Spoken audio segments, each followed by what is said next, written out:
Quelle est votre plus belle réussite en tant que chef d'État ? Demande le journaliste écrivain Hamadoun Touré au président Alassane Ouattara. Et la réponse du chef de l'État est sans embâche, c'est la paix. L'œuvre Côte d'Ivoire, la Renaissance s'achève sur une interview exclusive et quelque peu intimiste du président ivoirien. L'interview, je vais vous inviter à la lire parce qu'il s'est livré tel qu'en lui-même, tel qu'il ne l'a jamais fait. Il a parlé de lui-même en tant qu'individu, mais il a parlé de lui-même aussi en tant que croyant, homme de foi, humble, prêt à rencontrer son créateur. Côte d'Ivoire, la Renaissance, un livre de 382 pages, écrit dans un style journalistique alliant enquête, interview et reportage, se laisse cependant lire par tout le monde avec des mots simples et des expressions bien imagées. L'auteur, avec ses casquettes de journaliste, ancien ministre de la Communication du Mali et ancien porte-parole de l'opération des Nations Unies en Côte d'Ivoire, ONUCI, entend laisser des traces d'un parcours, d'une histoire, d'une vie exceptionnelle.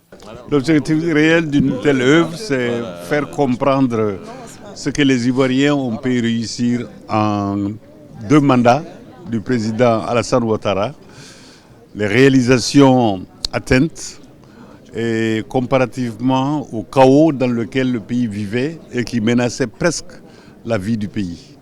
C'est pour montrer surtout comment les Ivoiriens unis, réconciliés, parlant d'une seule voix, regardant dans la même direction, font des progrès incroyables en Afrique et dans le monde.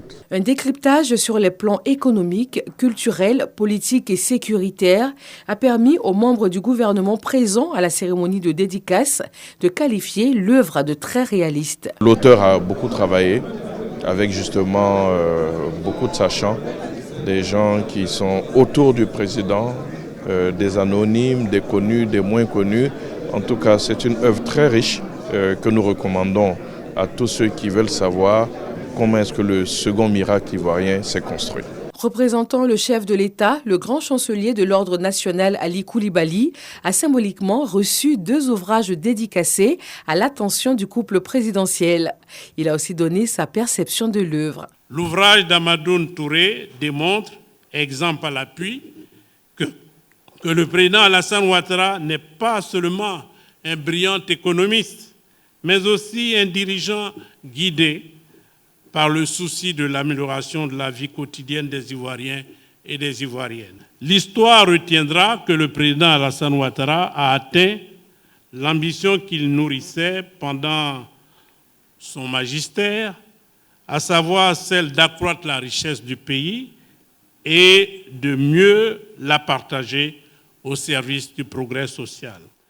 Sous le magistère du chef de l'État, le pays a retrouvé la prospérité, le goût d'entreprendre, la volonté de vivre ensemble, l'harmonie perdue pendant les années de plomb.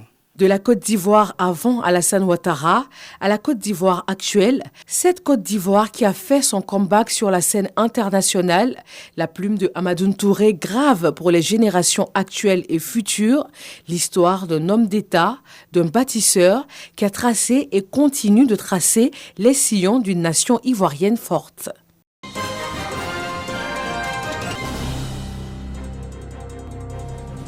Mettre tout en œuvre pour la réalisation des droits des enfants et des adolescents en Côte d'Ivoire avant la fin des objectifs du développement durable à l'horizon 2030, c'est l'objectif que l'UNICEF et l'État de Côte d'Ivoire se fixent avec le nouveau programme de coopération en préparation dans le cadre d'un moment de réflexion stratégique avec toutes les parties prenantes. Les conclusions et recommandations issues de ce moment de réflexion stratégique permettront certainement d'affiner la vision stratégique du prochain programme au regard également des risques et des opportunités qui se présenteront à nous.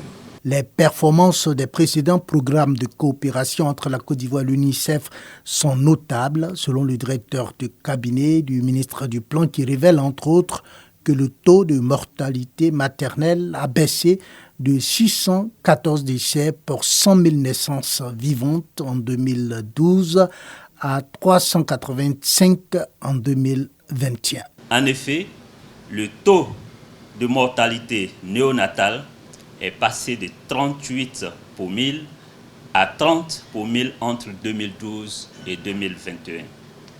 Il en est de même pour le taux de mortalité infantile qui est passé de 68 pour 1000 à 52 pour 1000 sur la même période, ainsi que la mortalité infanto-juvénile qui est passée de 108 pour 1000 à 74 pour 1000 de 2012 à 2021. Ce moment de réflexion stratégique dans le cadre de la préparation du prochain programme de coopération réunit les experts de toutes les parties prenantes et ponctué de panels des échanges et va durer une journée.